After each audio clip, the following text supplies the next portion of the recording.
So many stories from the history of this island tell us of the struggles of our ancestors as they faced a seemingly unending onslaught of threats to their existence, from invasion, mass starvation, plague and occupation, to the attempted eradication of our language and traditions. These difficulties have undoubtedly shaped who we are today, and they are rightly remembered in education, literature and art. Yet there are some stories, equally, if not more harrowing in nature, that have been pushed beneath the surface and have faded almost completely from the collective memory. On James's Street in Dublin, hidden from view behind a tall stone wall, one of the darkest chapters in our long history unfurled between the years of 1729 and 1830, when the Foundling Hospital, an institution established to provide relief and care to the innocent, helpless young children of this land, became a place of suffering and death at a scale that is almost beyond comprehension. The desperate poverty that afflicted so many during that century led tens of thousands of people to the gates of this institution. Here, an impossible decision was made to either place a baby in a cradle at the wrought iron gate, ring the bell and then walk away, or keep the child and watch as they slowly died from disease or malnutrition.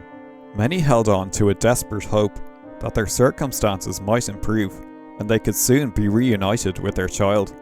Little did they know, however, that behind these walls lay a cold, dirty and uncaring institution, where inmates that survived their first week were considered to be the lucky few, and whose sectarian ideology placed the conversion of these children from Catholic to Protestant above all else, and actively conspired to prevent children being reunited with their mothers. This is the story of the Dublin Foundling Hospital, an institution that cast a dark shadow over James's Street for 100 years, of why so many people felt that there was no other option than to place their child in its cold cradle, how it morphed from a house of industry to a house of death and a site of mass burial, and the daily reality of hunger, illness, cruelty and barbaric punishment that faced its innocent young inmates.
Please take a moment to like the video and subscribe to the channel so you don't miss out on the next upload.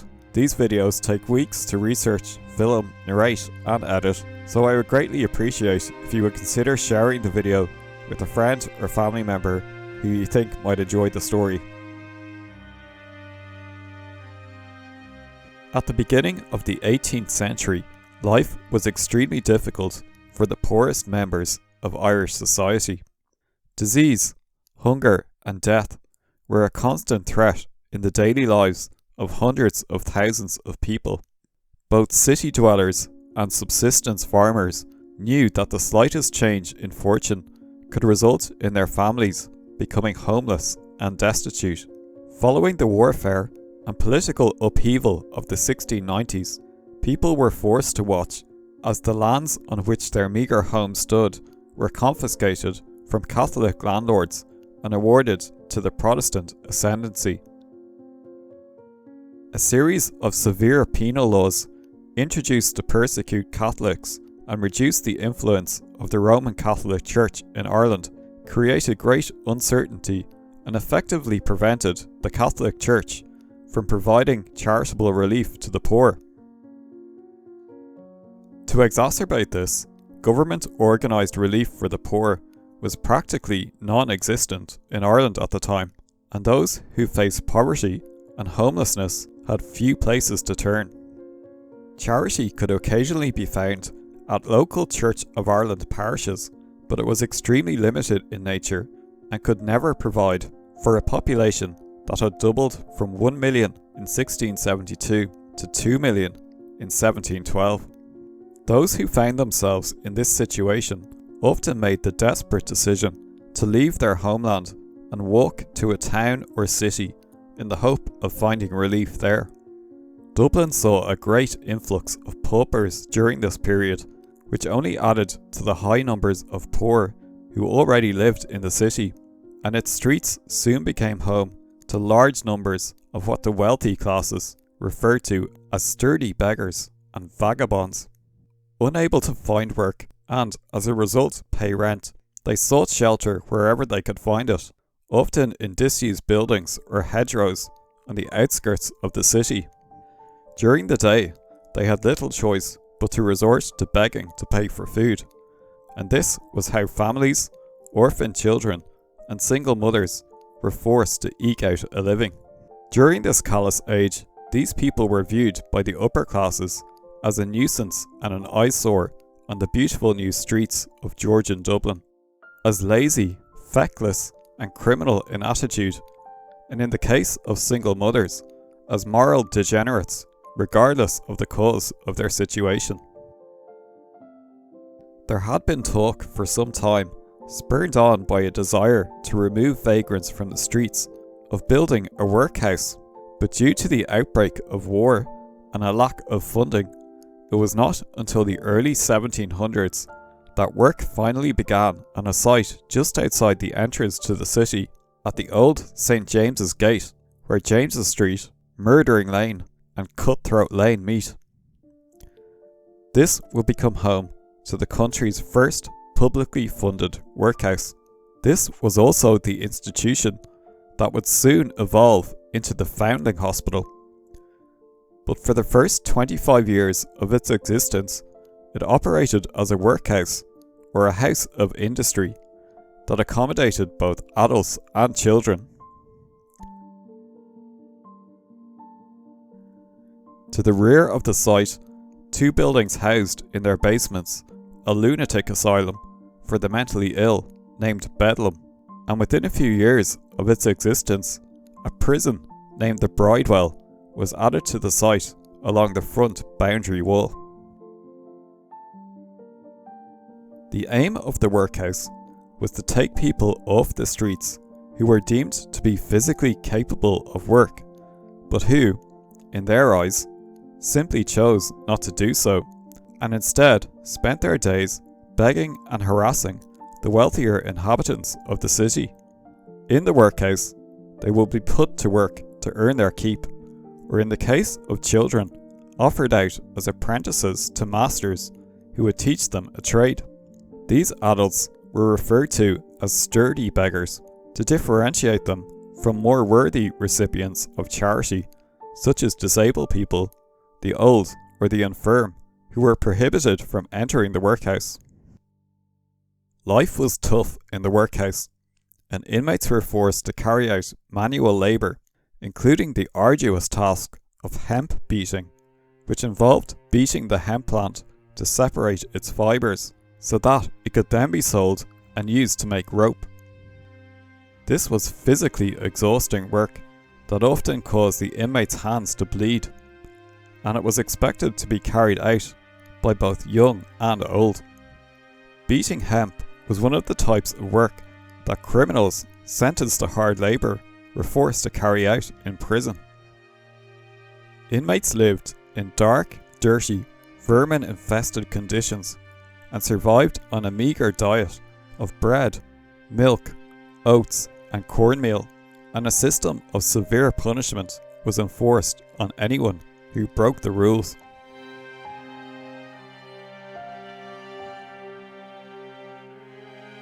These punishments included flogging, imprisonment, and transportation. The accommodation fitted up for their reception consisted of the vaults and other convenient places under the hull of the workhouse. These vaults or cellars are specified as having been 240 feet long by 17 feet wide, with an area sunk at the outside of the building for the purpose of affording light and to carry off rainwater, and they were to have a double row of beds, 2-tier in height, to admit sleeping of 100 men and 60 women, and also to be used for their working and day accommodation. Anyone fond of calculation can form a good idea of what the sanitary aspect of these low-pitched, dark, damp and dreary lodgings must have been. Any vagabond that thought fit to have the fallen sickness was to be turned out, and disabled poor people were not to be admitted under any pretext whatsoever. The governors of the workhouse soon found themselves facing a problem, however. The so-called sturdy beggars were in fact sturdy enough to avoid being rounded up in the first place, and could easily avoid officials. This resulted in the majority of inmates being composed of the sick, the elderly and the young, who were most unsuited to the backbreaking manual work that provided a portion of the income of the workhouse. A list of the poor residents of the Dublin Workhouse and an unkind description of their condition taken in 1725 shows that a great number of the inmates were past the age of retirement, while many others suffered from physical and mental health problems. Elizabeth Benbrook, aged 60, from the parish of St. Werburgh, mad. Thomas Bradshaw, aged 13, from the parish of St. Mary, hath the devil. Francis Kane, aged 12, from the parish of St. John, a dumb fool. Mary Davis, aged 23, from the parish of St. James, blind. Mary Hunter, aged 72, from the parish of St. James, bedridden. Mary Lawler, aged 12, from the parish of St. Michael, hath the evil. James Stanton, aged 27, from the parish of St. Nicholas Without, a fool who hath fits. Nicholas Williamson, aged 22, submitted by the Lord Mayor, a cripple. By the 1720s, Dublin and other cities, towns and parishes around the country found themselves dealing with an ever-increasing number of homeless or abandoned children. At this time, when a child was found on the street and no parents could be located, the child became the responsibility of the Church of Ireland parish in which it was discovered, a fact that was often resented by local church officials due to the financial burden it created. The act of abandoning a child to the streets seems unthinkable now, but at this time it was becoming increasingly common. Often it was the result of abject poverty, an act of sheer desperation by a parent who was unable to feed their child, and may have been forced to leave them in a doorway so they could seek work. Often it was the fate of the illegitimate child, whose mother found herself in an impossible situation. In this callous, judgmental, and patriarchal age, women who became pregnant outside of marriage were faced with ruin, shame, and the destruction of the reputation of their entire family. Many were excluded from their community and had no other choice than to take to a life on the streets.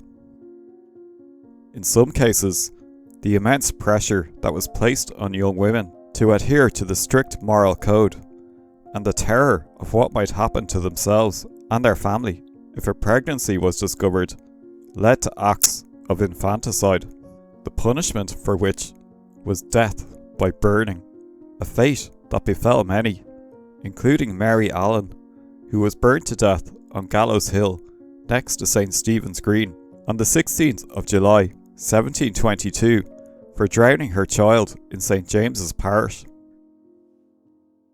Similarly, a woman being held in Naas Jail after she admitted drowning her child in 1755 slit her own throat rather than be executed in such an evil way.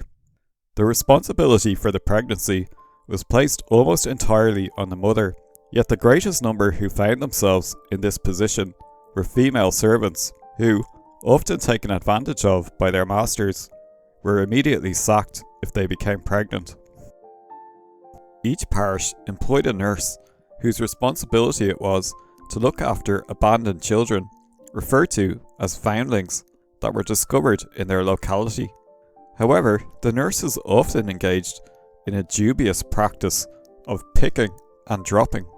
If parish officials felt that they were already caring for too many foundlings, nurses would take the newly discovered child in temporarily and wait until the fall of darkness, when a visit was made to a neighbouring parish and the infant was once again abandoned in a doorway or a laneway. It was not unusual for the process to be repeated by a different nurse the following day. The feeding of the child was not seen as a priority, and this disturbing game of pass the parcel all too frequently resulted in their death due to malnutrition and exposure. In an attempt to solve this problem, it was proposed that there should instead be one single institution with the responsibility to care for abandoned children, and it was decided that the faltering and mismanaged workhouse on James's Street was the perfect place to take on this role. And so, a board of governors was formed and a book of rules written, and in 1729, the workhouse officially became known as the Foundling Hospital, Dublin.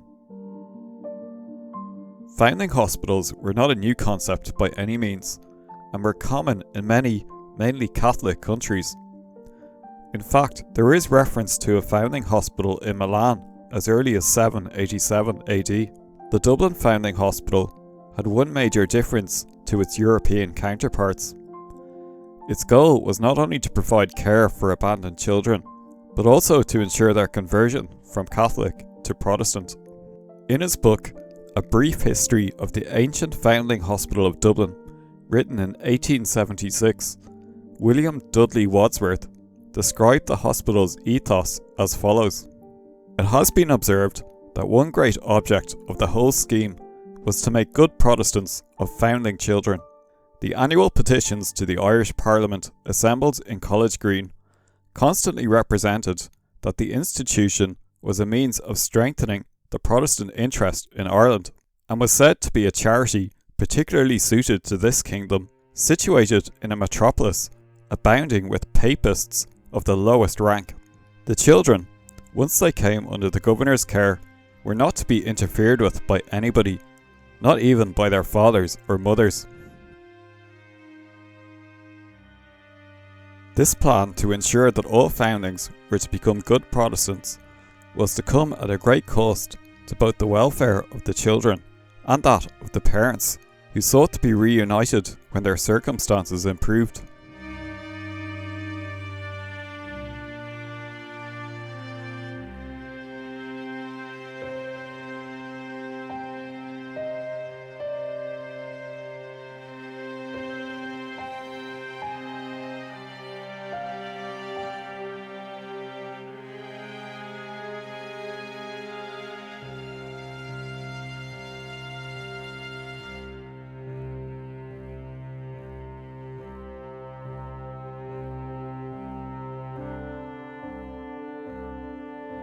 The Foundling Hospital was surrounded by a high stone wall on all sides, and access was granted to the site via a large gate that faced onto James's Street.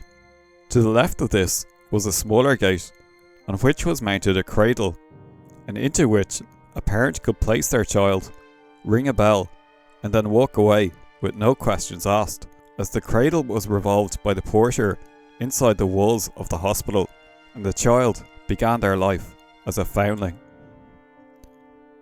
Often a letter was left to explain the sad circumstances that led to this moment, and a name given in the hope that parent and child could be reunited. For many who were unable to read or write, the best they could hope for was to tie a personal effect to the little wrist that could later be identified on their return. The reality, however, was that the overwhelming majority of people who left their child in the cradle would never see them again.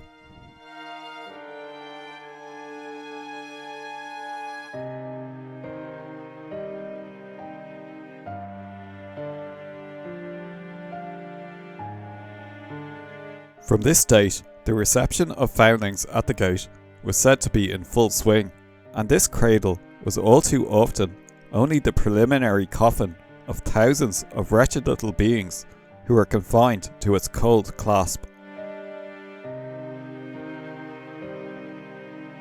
At the time of its opening, the Dublin Foundling Hospital was the only one of its kind in Ireland, and even predated the London Hospital by 10 years.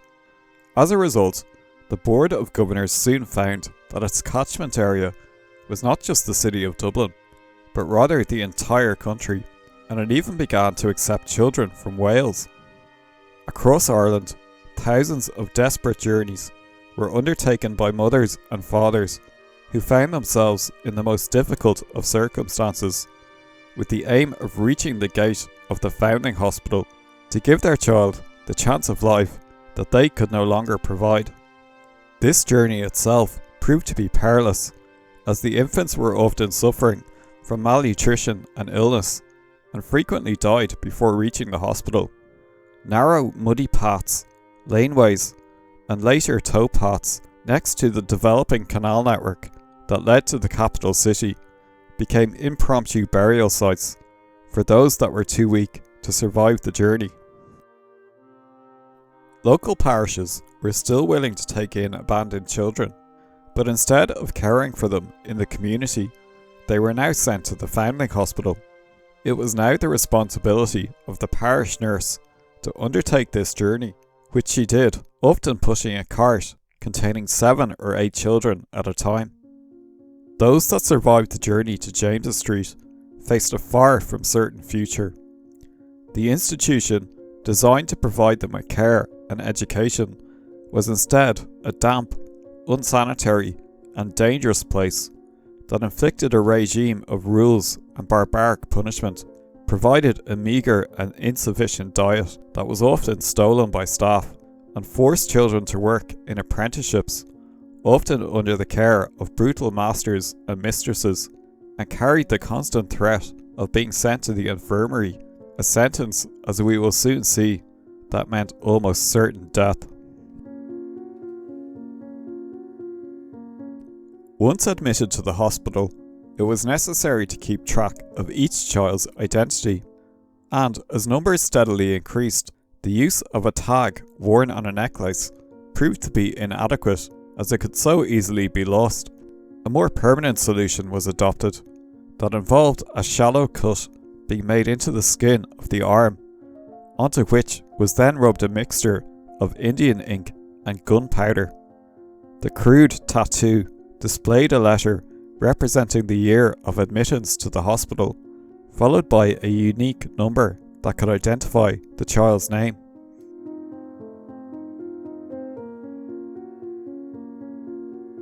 Children that survived their first few weeks in the hospital faced 2 possible paths during their time in care. The Board of Governors required that all nurses employed to work within the hospital itself should be of the Protestant faith, to ensure that the children would be raised likewise. With Ireland being an overwhelmingly Catholic country, there were never going to be enough nurses to fill these roles, and children were often sent out to be nursed in the community by Catholic women, who were paid to care for them until the age of 7, when they were then returned to the hospital so they could be apprenticed out. Initially, the hospital relied on local women from surrounding parishes in Dublin City, but as time went on, Babies were sent out farther afield to surrounding counties, and the practice became known as nursing in the country. Either path was fraught with danger, and the majority of children that entered through the hospital cradle did not live long enough to reach the age of apprenticeship. As an inmate of the hospital, your day began at 6 a.m. during the summer and sunrise during the winter. The children then gathered in the large hall for morning prayers before being served their first meal of the day. Breakfast consisted of 1/4 of a pound of bread and 1 pint of milk. In winter months, the milk was substituted for porridge. In a prominent position at the top of the hall, an officer of the hospital stood watch over the children and the staff. His role at mealtime was to prevent the nurses from stealing the children's food. As soon as the food touched the table, the officer turned over a half-hour glass that counted down to the end of the meal. In between meals, it was expected that all children should help with the cleaning of the hospital, and some time was allowed to teaching reading and writing skills, a task that was often done by the older children. The diet of the hospital relied heavily on bread and milk to sustain the children. Porridge and stirabout, a type of watery gruel made from cornmeal, were also served. For dinner, 2 evenings a week, a broth containing beef pieces and potatoes was provided, although the quality and quantity of meat the children actually received depended upon the integrity of the supplier and how much the staff reserved for themselves first. The theft of food was a constant issue in the hospital, and even became normalised to the extent that officers and even the chaplain showed little hesitation to admit that when milk was delivered to the hospital, it was first skimmed of all its fat, which was then reserved for their personal use, before what remained was given to the children. In fact, by the time children received their ration, it resembled cloudy water rather than milk.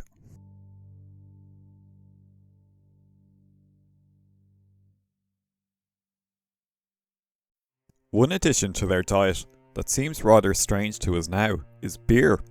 The youngest children received a ration of half a pint of beer with their dinner, while older children were entitled to a full pint. Due to unreliable and dirty water supplies, most people, including children, drank beer every day, as it was seen as safer and more nutritious than water. There was little fear of getting drunk, however, as small beer, as it was referred to, typically had an alcohol content of between 0.5 and 1%. When the hospital advertised that they were seeking a brewer to supply them with beer, one local entrepreneur named Arthur Guinness offered his services. Despite being a member of the board of governors of the hospital, Arthur's tender was rejected as he was undercut by one Lady Taylor, who claimed she could produce beer for only 4 shillings per barrel. It soon became apparent that the good lady was either incompetent or negligent when it came to brewing, as her beer made the young inmates violently ill, and the contract was instead awarded to the second lowest bidder, Ambrose Cox. Children that were sent out of the hospital to a country nurse fared little better than those who remained. Nurses were paid an initial wage of £3 for the first year, but this was reduced to £2 as the child got older. There was little supervision of the quality of care these children received, and there was found to be a similar mortality rate to those remaining in the hospital. The use of country nurses also created problems for the hospital when it came to the religious education of the children. As each child remained with their nurse for 7 years, they were invariably brought up as Catholics, and when eventually returned to the hospital, many did not wish to change their habits. Children who refused to take their beef and broth when it was served to them on a Friday were force-fed. Those that persisted in practicing their religious beliefs could be struck off from the hospital entirely and would find themselves homeless. In addition to this, some mothers, in an attempt to see their children, applied to be a country nurse in the hopes that they would be given their own child to care for. All prospective nurses had to sign an affidavit before a magistrate, stating that she was not the mother of said child, and also that she had never heard of who its parents were. This was partly the reason for sending children out of the city, where it was less likely that they could be found by their mothers. Following the opening of a second Foundling Hospital on Leitrim Street in Cork in 1747, a plan was devised to prevent mothers from becoming nurses, and also to hide children from Catholic parents who returned to the hospital to collect them when their financial circumstances improved. If the hospital suspected that a mother was trying to make contact, her child was immediately sent to Cork, or in the case of the Cork Hospital, they were sent to Dublin, along an arduous journey for an infant on the back of a wooden cart. This made it practically impossible for poor parents to be reunited with their children, as most could not afford to undertake a return journey of 300 miles. In addition to this, the hospital also charged a 15-shilling fee for those who wished to discharge their child, the equivalent of a week's wages for a skilled worker at the time. A great many mothers did indeed return to the hospital gates at the earliest opportunity, but few were fully aware of just how much the odds had been stacked against them. To reclaim their child, a mother needed a letter that fully explained the circumstances that led to their baby being admitted to the hospital and how they now planned to support their child. Sometimes the letters were written by the mother, but more often they were composed on their behalf by an official, such as a sympathetic vicar or a justice of the peace. A number of these desperate letters were discovered by Wadsworth, having survived the destruction of many original records. Included is the plea of Bridget Carney, who found herself temporarily unable to care for her child. To the Reverend Mr. Hawksworth, the petition of Bridget Carney humbly showeth, your petitioner did on the 17th of April leave her child in the Foundling Hospital to be reared, she being at that time poor and unable to support her. She is now informed by letter from her brothers, who are serving in the army, that a remittance is to be made to her to enable her to support herself and her child. She humbly begs your reverence will relieve her anxiety by giving her an order to have the child restored. She will ever pray for your long life and welfare. Petitioner begs leave to remark that the parish did not lose anything by the conveyance of the child, Bridget Linnet. She has applied herself to Dr. Creighton, who desired to have your letter with the return that was sent from the hospital, and that the child would be restored to her by paying 16 shillings and 3 pence, which petitioner is ready to pay. Endorsement. If not contrary to the rules of the Foundling Hospital, Mr. Hawksworth would venture on the liberty of recommending the petition to the notice of the governors. Inability to support her infant compelled the poor woman to resort to the hospital, nor did she, when she had determined on this step, expose her child as she might have done, leaving it to the care of the parish. On the contrary, the poor creature travelled 100 miles that she might herself resign a charge she was no longer able to support. Being now in better circumstances, she entreats on the governors to return the child, and Mr. Hawksworth hopes there can exist no rule in so good an institution against restoring an infant to the bosom of a mother, from which, in this instance, it is evident that poverty alone could ever have torn it. The endorsement in Bridget Carney's letter tells of how she herself undertook the journey to the gates of the Foundling Hospital to ensure her child's safety, rather than leave her in the dubious care of the parish nurse. She set out that morning from Tuam, holding her baby in her arms, and walked alone for several days to reach her destination. She then had to turn around and make the return journey, not knowing if she would ever see Bridget Linnet again. Unbeknownst to Bridget, the Foundling Hospital was already a site of mass burial. I can't help but wonder if on her journey home to Tuam, she passed by the site of a future mass grave. There is no record of a response from the governors to the desperate plea of Bridget Carney. To the Right Honourable Governors and Governesses of the Foundling Hospital, the petition of Rose Trench most humbly showeth that your petitioner had the misfortune to be seduced by a person of the name of Thomas Stockdale under a promise of marriage, during the time the petitioner did live in the Phoenix Park, in the service of Her Grace, the Duchess of Richmond. That said child, which petitioner bore to said Stockdale, was sent to nurse, where he remained for a considerable time, till the nurse demanded her wages, when he, the said Stockdale, took the child, and under an assumed name of John Johnson, sent him to the Foundling Hospital, though very well able to keep the child. May it therefore please this Honourable Board to take the petitioner's case into consideration, and grant said child to her, and petitioner faithfully promises that she will take all the motherly care in her power of the child, and petitioner will forever pray.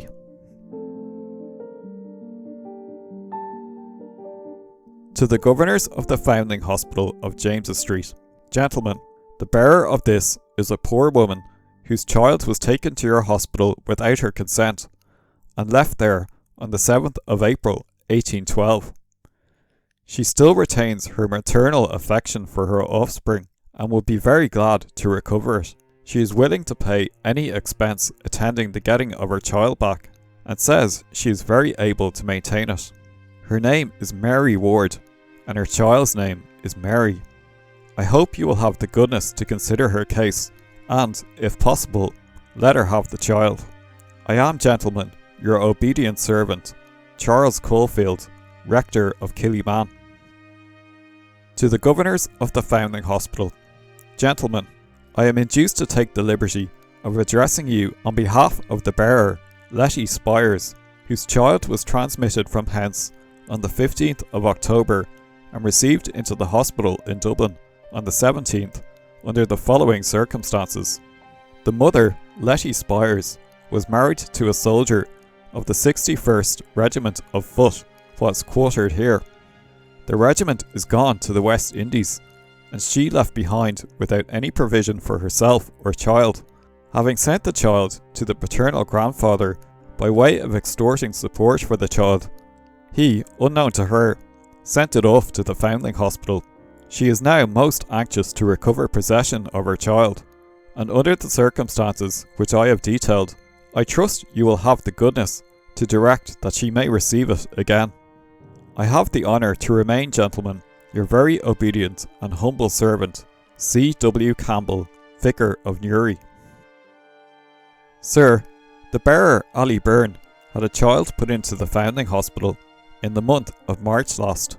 She has since been married to the father of it, and they say they are both able and willing to take care of the child. In that case, you will give the mother the child if the thing is usual.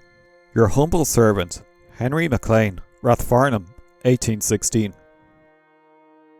The use of country nurses and the lack of supervision by the hospital matron created a system that could be easily exploited by nefarious individuals. In 1738, a grim discovery was made on the banks of the River Camac, a short distance from the hospital, where the bodies of 13 children were found buried in a sandbank. The bodies were easily identified as foundlings by the tattoos on their arms, and it became apparent that the victims had been murdered by their nurses shortly after they received payment for their care. Following the discovery, the surrounding area was searched, and a further 8 bodies were found.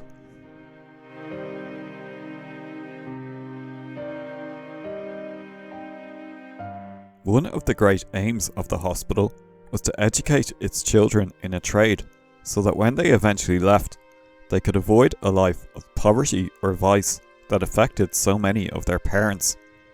To achieve this, a program of apprenticeship was introduced, where children from the age of 12 could be sent out to work for a master who could teach them their valuable skills. Following a medical examination, a certificate of quality was presented to the prospective masters that guaranteed the child's ability to work. The only vetting required of the master was of their religious beliefs. Children could only be apprenticed to those being good Protestants, as the hospital could not risk their new converts returning to Catholicism. However, apprenticeships failed frequently due to the treatment of children by their masters. The life of an apprentice was tough. Hard manual labour, poor living conditions, and meagre food rations were the norm. Beatings were common and to be expected, so were only considered a legitimate cause for complaint when they became excessive. For many, the treatment became unbearable and they eloped to the city or returned to the hospital, despite the fear of the punishment they may endure on their return. While researching the history of the hospital, Wadsworth found a record of failed apprenticeships that give an insight into what life was really like. William Beckett, beat continually by his master without any fault on his part. Robert Snow, eloped and turned papist. Jane Barker, seduced, struck off. Rose Carter, eloped, said that she did not like to be Protestant. John Rowley, master went to America and left the boy destitute. Anne Gannon, eloped owing to her master's violent temper. Mary Dutchman complained of being beaten too often. Catherine Drew, left owing to inhuman treatment from her mistress. Frank Nelson was a very bad boy, as master reported. Thomas Howison, neglected, very dirty, and badly clothed. Jane Taplow, beaten and otherwise ill-treated.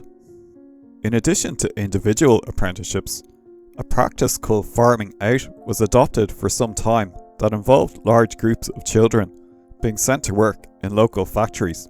This generally caused great suffering for the children, some of whom, when inspected, were found to be in a state of near starvation. Those that returned to the hospital lived in fear of the frequent and brutal punishments that were employed by officials to maintain order. Sentences for running away, disobeying orders, and refusing religious instruction included whipping, confinement to the hospital dungeon or in the neighbouring Bridewell prison, or even to be locked with inmates in the dark basement cells of the lunatic asylum.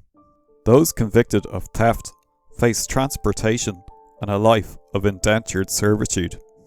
An extract from the minutes of August 1732 described the fate of young William Mills, who was sentenced for an unrecorded transgression as follows.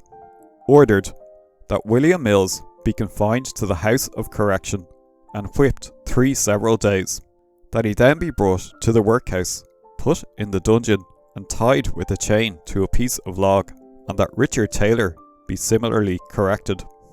2 months later, poor William was found to still be languishing in the Bridewell, awaiting his time in the hospital dungeon, as according to the prison warders, the required chains and log had not yet been supplied to them. In 1758, a parliamentary committee reported on another incident that sounds like it came straight from the pages of a Charles Dickens novel. The governors were horrified when a group of older boys complained about the poor quality of food they were provided with in the hospital. Shocked by the sheer audacity of the inmates, the group were soon made an example of by the governors when they were placed in the stocks and given 20 lashes each.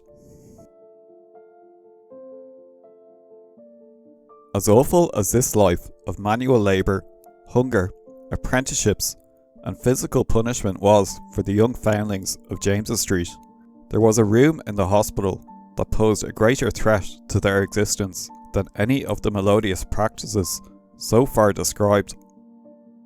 For all new entrants to the hospital, the greatest danger they faced was the risk of being sent to the infirmary. Tens of thousands of children would never be given a place with a nurse, either inside the hospital or in the country, but instead were brought to the infirmary, a place of no return for almost all who entered. A cold, damp and vermin-infested room that was staffed by only 3 nurses at most, and overseen by a mostly absent doctor, a surgeon and an apothecary. The infirmary failed to provide any medical care or hope of recovery to its patients. It was here, between four dirty walls, that tens of thousands were not only allowed to die, but were actively encouraged to do so. The nurses had in their possession a bottle containing what the doctor referred to as a composing draught, and were told to administer it frequently and without discretion to all who entered the infirmary. You may expect such a room to be a noisy place, but here in the Foundling Hospital it was always eerily quiet, for in the bottle was laudanum or diacodium, both of which contained opium, and was administered both to keep the patients quiet and also to hasten their death. The extraordinary level of mortality in the Foundling Hospital was shocking to the public even in the late 18th century, and in 1797 a committee was sent to investigate the conditions. Report of the subcommittee appointed to inspect the infant side of the Foundling Hospital, 11th of April 1797.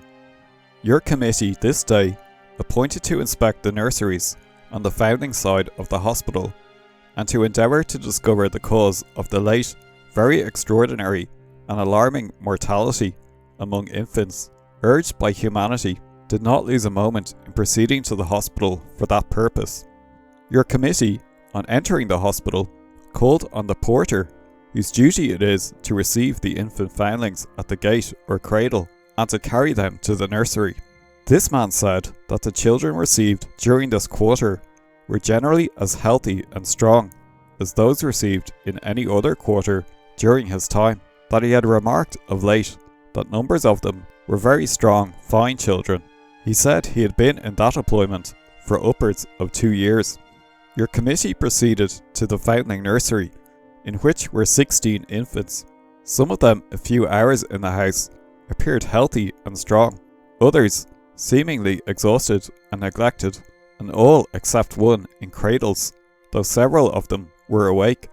To superintend this nursery there were 3 appointments: a matron, a deputy matron, and a deputy to the deputy matron. The last mentioned woman your committee found in the nursery seemingly attentive to her duty, and your committee are apprehensive that the very great charge, a charge of the first consequence, vested in the 3, rests principally, if not solely, with her. Mrs. Hunt, the chief matron, attended on being sent for, but the deputy did not make her appearance. In the Foundlings infirmary, a black and gloomy apartment, were 18 infants lying 3 or 4 together in filthy cradles, and with covering, in the opinion of your committee, insufficient to preserve vital heat in the bodies of infants in an inclement season and remote from the fire. This infirmary exhibits a scene which must excite the most unfeeling to pity. There are only 2 women to attend this infirmary. Your committee made some observations on the miserable situation of those infants, and were informed by Mrs. Hunt, the chief matron, by way of accounting for what your committee considered inhuman neglect, that those children were just laid there to die. Your committee think it particularly incumbent on them to submit to the board that in the Foundling nursery or infirmary, no human efforts are ever made use of to save the lives of children, except administering to them the common food, bread and milk, or bread and water. When weakly infants are sent into this place of death, all are indiscriminately treated. Bread and milk, or bread and water, must sustain them, or they perish. No care or exertion to recover them. And though a physician, a doctor, and an apothecary are attached to the establishment, no medical advice or assistance are ever administered to the unfortunate innocents. It does not appear to your committee that the children in this nursery experience the least degree of exercise which they conceive to be particularly necessary for the preservation and, in many cases, the recovery of health. Your committee sincerely lament the necessity of stating facts which carry a complexion of more than savage cruelty, and which, where humanity and national character are so deeply interested must attract the immediate attention of the board. Remedies for such pernicious evils cannot be too speedily applied. John Trail, Henry C. Sir, John Hewitt, and Samuel Murray. Perhaps the most damning aspect of this whole report to note are the words of the porter and the observation by the committee of the newly arrived infants in the nursery as being healthy and strong, while those who had been there some time were weak and neglected. When questioned on the dreadful mortality rate in the Foundling Hospital, officials repeatedly explained that it was caused by the poor condition of the children when they arrived at the gate, but clearly, in 1797 at least, this was not the case, and the neglect of the hospital was the direct cause of death. Due to a lack of complete records, it is difficult to say with certainty how many children passed through the gates of the Foundling Hospital. In 1876, William Wadsworth believed it was in the region of 200,000, but more recent research places it closer to 130,000, and of these, approximately 100,000 died while in the care of the hospital, a staggering 7 out of every 10 children that entered.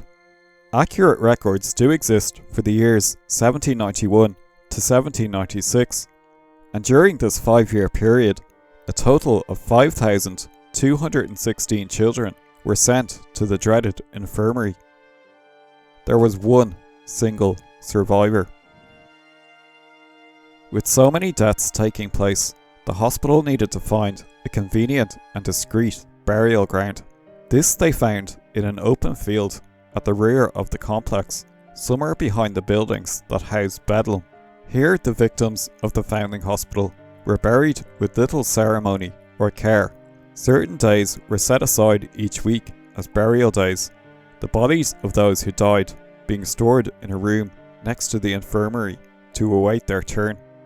It was not unusual for 10 or more burials to take place on a single day, and the gravediggers often struggled to find unused plots to dig. Today, the open field is gone, and the site of the burial ground is likely covered by the buildings of St. James's Hospital.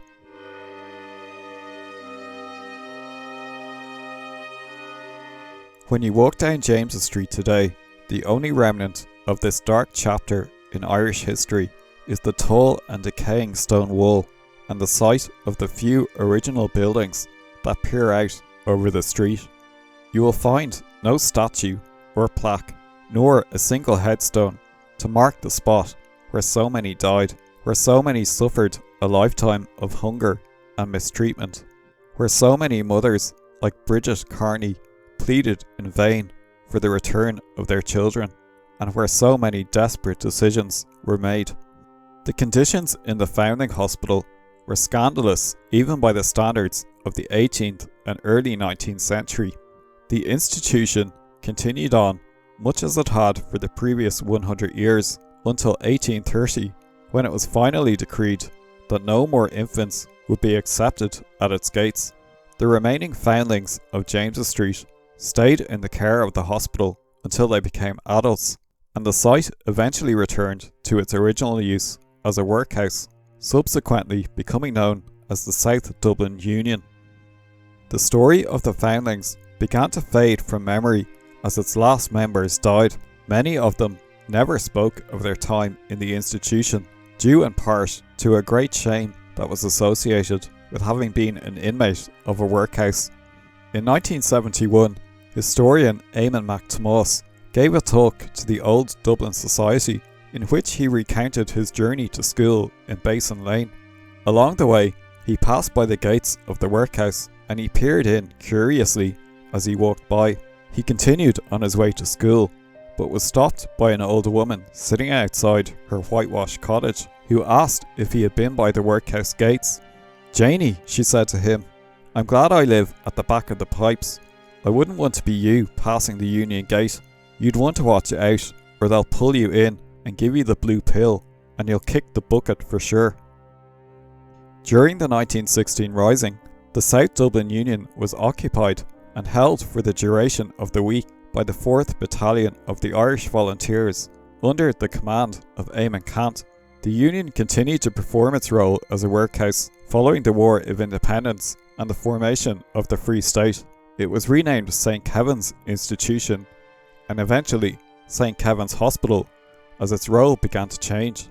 As the site was redeveloped, most of the original buildings were demolished between the 1950s and the 1970s, and today the site is home to St. James's Hospital.